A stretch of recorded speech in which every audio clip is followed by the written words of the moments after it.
a total of 130 feet. Where I hit the ground, I had a tree go through my leg. I lost a kidney. I had my liver sewed back together, broke my skull, broke my neck. I collapsed a vertebrae. I ended up having to have back surgery. This is it. This is where I die. I was told that I had passed away 2 times and they brought me back. I felt that my life left my body. My name is William Kistinger. I'm from Idaho. I grew up on the Snake River Canyon. I love to be outdoors.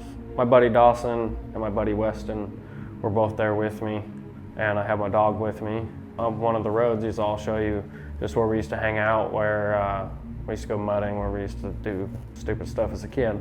We stopped and Dawson's there's a lookout right here. Walk down this little trail and come around and there's this rock ledge that looks out and over the whole valley. But it was really foggy that day, rainy, kind of windy. We're standing there on the edge looking around. I had my toes hanging off the edge. My dog was running around, everything's just fine. I turned around and my dog was kind of standing up on a little rock and it slipped out from underneath her feet and she started sliding down and landed on a ledge. I don't know exactly how far it was, but me hanging there with my buddy Dawson, and he was holding onto my collar. Couldn't hardly reach her, I couldn't stand on the ledge.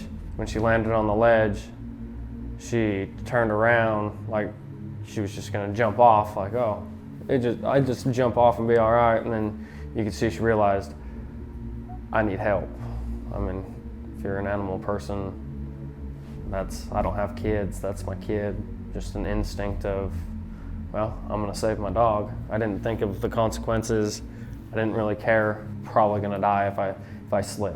I was able to get her paw in my hand, barely, and as I was pulling her up this way, up across my body this way, my buddy Weston kind of grabbed her back leg and pushed her up, and as we pushed her up and threw her, she hit my buddy Dawson and caused him to go back.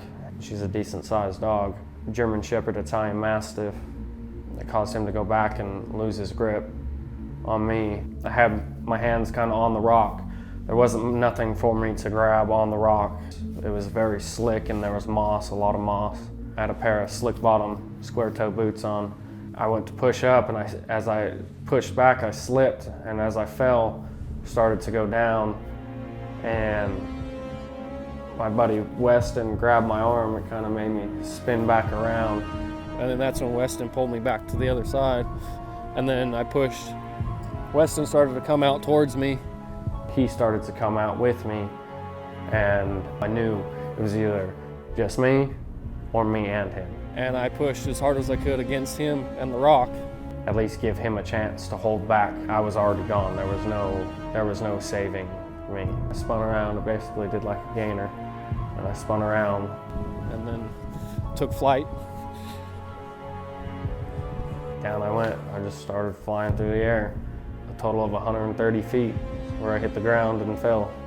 Going through my mind that this is it. This is where I die. I'm not coming back from this.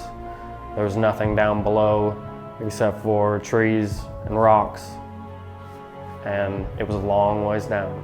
How long did it feel like you were in the air for? I felt like I was there a while. Between spinning around right here, I don't think it was as long as that. I fell quick, but it felt like it was a long time. Everything just stopped. Time stopped, honestly. But I thought I knew at that point that I was dead. I went through everything in my mind, everything I've ever done, everybody I've been around. I was at peace with everything. That I did a selfless act for my animal.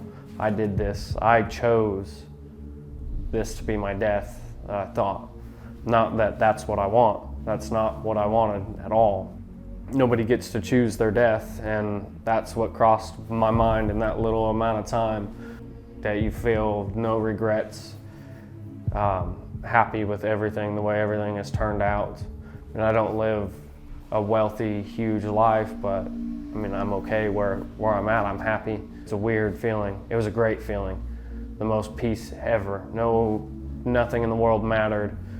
As I was on my way down, I seen a tree in my path, and all I could think was, I have to hit this tree.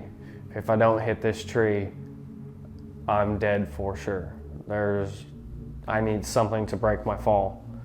And as I was coming down, I aimed for the tree, and I hit the tree and collapsed it over. But right before I got to it, I blacked out, and I don't remember. The light. That was it. That I could tell was kind of the sky. I was on the ground, laying there, and anytime I'd move at all, I kept sliding down. And as I came to, my vision was kind of blurry. I couldn't breathe at all. I had no feeling in my body at all.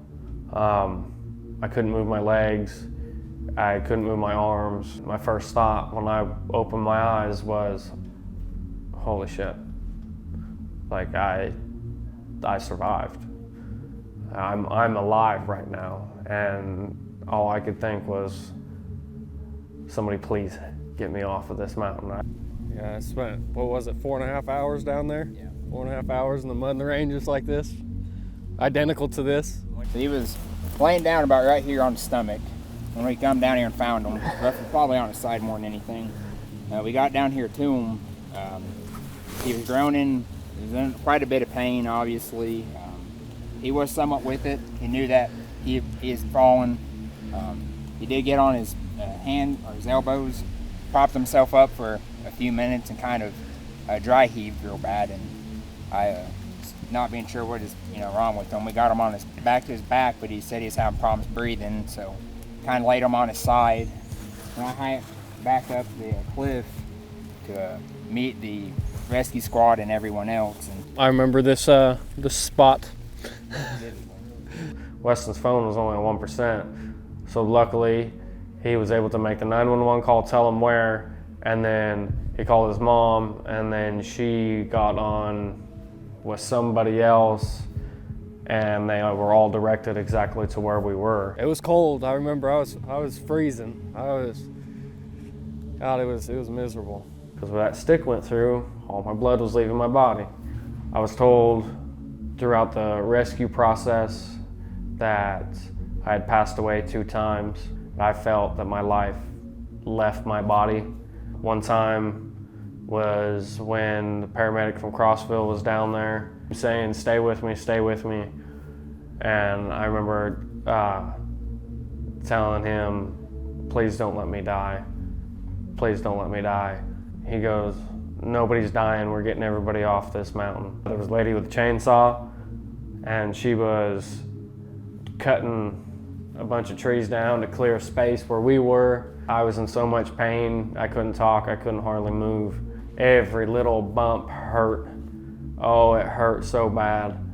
I wished I hadn't woken back up, honestly. It was miserable. It drove me there and then flew me to Chattanooga. I don't remember the helicopter ride at all. That's just what they had told me, and that's what the insurance had billed. I had a tree go through my leg, tree branch go through my leg. I lost a kidney, and had my liver sewed back together, broke my skull, broke my neck, and then I collapsed a vertebrae in the very center of my back, in between my shoulder blades. I ended up having to have back surgery. And next thing I know, I started to swell up. My whole body, everything, my hands were swollen, my face was swollen, my whole entire body, my sister said, I looked like the Marshmallow Man. And my whole skin was changing colors, and I was being poisoned from the inside. I thought I was paralyzed. I couldn't do anything. I could barely move my left arm. I couldn't move my legs. I couldn't move my upper body. I couldn't turn my neck. I couldn't do anything. It felt like I was being hit by a train, or somebody standing there, a bunch of people standing there and hitting me with hammers. It was like torture. It was absolutely like I was being tortured. We're gonna have to take your kidney. Your kidney has ruptured. Your liver is split, and it's all bleeding out into the inside of your body. And I've got a scar from about here down. I'm very, very lucky to be alive. Give or take about 1% of people would survive a 130-foot fall. How I got that lucky draw, I don't know, but I'm glad I did. Like what I take away the most, I mean, life is short. Any minute, any second, anything can happen. Just a normal day and everything can go wrong. Your whole entire life changes. Out of all the times you've ever spent with your friends doing dumb stuff or just hanging out, you never think anything bad will ever happen. And then I'll show you how quick that happens. A blink of an eye. Yeah. And I remember I called all my friends and I told them, I said, all the dumb shit we ever done and how much we got away with it, never got hurt. It's amazing. So we weren't doing it. We were just out here. Yeah. I mean, we've done a lot of stupid things. Yeah. Things we should have probably died over, and then this happens. I would say I've developed a fear of heights. I can't let it beat me. Gotta face your fears head on. I hope my story inspires somebody. I hope it gives them some inspiration to realize you can't give up. You can always go forward no matter what. Don't take your dog anywhere near a cliff, even if they've grown up around them.